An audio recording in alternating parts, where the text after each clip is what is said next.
ആരോഗ്യത്തിനൊപ്പം സൗന്ദര്യവും.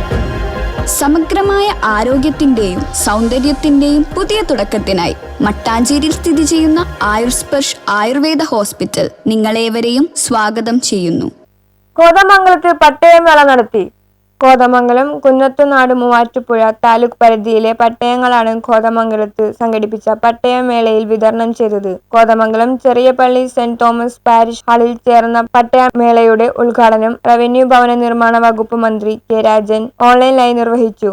രാഷ്ട്രീയത്തിനതീതമായി കേരളത്തിലെ നിയമസഭയിലെ 140 എംഎൽഎമാരും അവരുടെ മണ്ഡലങ്ങളിൽ അവരവരുടെ അധ്യക്ഷതയിൽ ആ നിയോജകമണ്ഡലത്തിലുള്ള വാർഡ് മെമ്പർമാർ, കൗൺസിലർമാർ അടക്കമുള്ള മുഴുവൻ ജനപ്രതിനിധികളെയും വിളിച്ചുകൂട്ടി റവന്യൂ അസംബ്ലി എന്നതിലും വിളിച്ചുകൂട്ടി അവിടെ അവരുടെ വാർഡുകളിലുള്ള റവന്യൂ പ്രശ്നങ്ങൾ, വിശിഷ്യ ഭൂരഹിതരുടെ പ്രശ്നങ്ങൾ ചർച്ച ചെയ്ത് നിർബന്ധമായും ഭൂമി കൊടുക്കാൻ അർഹരായവരുടെ ലിസ്റ്റ് തന്നെ തയ്യാറാക്കി ഒരു വളരെ ശ്രദ്ധേയമായ പദ്ധതിയായിരുന്നു പട്ടയ അസംബ്ലി.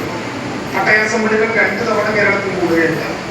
2 തവണയും പട്ടയ അസംബ്ലികൾ ചേർന്നപ്പോഴുണ്ടായ നിരവധികളായിട്ടുള്ള പ്രശ്നങ്ങൾ അതത് ജില്ലകളിൽ പരിഹരിക്കാനാകുമോ എന്നത് നോക്കി ജില്ലകളിൽ പരിഹരിക്കാനാകാത്ത പ്രശ്നമാണെങ്കിൽ അത് പട്ടയ ഡാഷ്ബോർഡിൽ ഉൾപ്പെടുത്തി സംസ്ഥാന തലസമിതി തന്നെ നേരിട്ട് അക്കാര്യം പരിശോധിച്ച് മറ്റേതെങ്കിലും വകുപ്പിന്റെ കയ്യിൽ കൊണ്ട് ഭൂമിയാണെങ്കിൽ വകുപ്പുകൾ തമ്മിലുള്ള പരസ്പര ആലോചന നടത്തി ആന്റണി ജോൺ എംഎൽഎ പട്ടയങ്ങൾ വിതരണം ചെയ്യുകയും ചെയ്തു. കോതമംഗലം 50, കുന്നത്തുനാട് 39, മൂവാറ്റുപുഴ 44 എന്നിങ്ങനെ 133 പട്ടയങ്ങളാണ് മേളയിൽ വിതരണം ചെയ്തത്. PV ശ്രീനിജൻ എംഎൽഎ മുഖ്യാതിഥിയായി.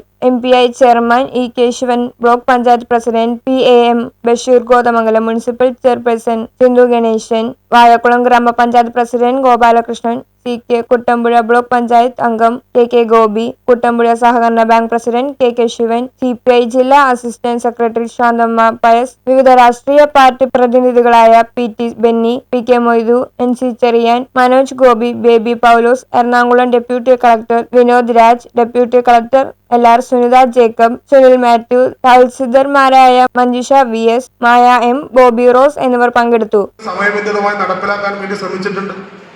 അപ്പോൾ അവരെല്ലാം ഒരിക്കൽ കൂടി ഈ അവസരത്തിൽ, പ്രത്യേകിച്ച് ഈ പട്ടയം ഏറ്റുവാങ്ങാൻ വന്നിട്ടുള്ള മുഴുവൻ ജനങ്ങളുടെയും പേരിൽ പ്രത്യേകമായി ഈ അവസരത്തിൽ അവരെ അഭിനന്ദനങ്ങൾ അറിയിക്കുകയാണ്.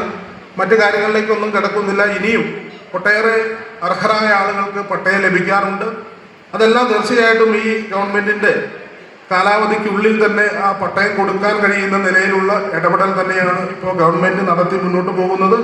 അപ്പോൾ അതിന് നേതൃത്വം കൊടുക്കുന്ന ഈ പ്രവർത്തനത്തോട് സഹകരിച്ച എല്ലാവരെയും പ്രത്യേകമായിട്ടുള്ള നന്ദി കൂടി രേഖപ്പെടുത്തിക്കൊണ്ട് ഞാൻ എന്റെ അധ്യക്ഷ പ്രസംഗം. മൂവാറ്റുപുഴ RDO അനിൽ PN സ്വാഗതവും കോതമംഗലം തഹസിൽദാർ അനിൽകുമാർ M നന്ദിയും പറഞ്ഞു. News bureau, Kothamangalam.